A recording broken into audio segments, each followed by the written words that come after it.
Bonjour à tous. Je voudrais partager avec vous aujourd'hui quelque chose qui, peut-être, est la chose la plus difficile à faire dans la vie de tous les jours. En effet, nous naissons tous avec un caractère. Et quand on dit à quelqu'un qu'il a du caractère, ça signifie qu'il a un mauvais caractère.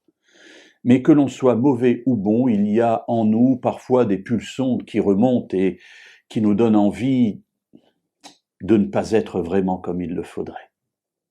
Alors, mes amis, apaisez-vous avec cette pensée, sachez que ça a toujours existé et vraisemblablement que ça existera jusqu'à la fin des temps, jusqu'à notre transformation finale. D'ici là, nous avons besoin d'encouragement et nous avons besoin de conseils.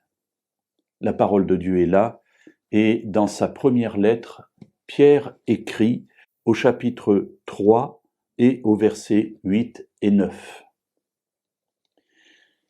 Enfin, ayez tous la même pensée, les mêmes sentiments. Soyez remplis d'amour fraternel, de compassion, d'humilité. Ne rendez pas mal pour mal, ni insulte pour insulte. Au contraire, bénissez, car c'est à cela que vous avez été appelés, afin d'hériter la bénédiction. Il y a là quelque chose de très beau que Pierre dit. Tout d'abord, ayez tous la même pensée, les mêmes sentiments, soyez remplis d'amour fraternel, de compassion et d'humilité. Voilà le caractère du croyant, vraiment dans son essence, d'être rempli des sentiments de Jésus. Amour fraternel, compassion, humilité, tous ensemble avec les mêmes sentiments. Qu'est-ce que c'est beau!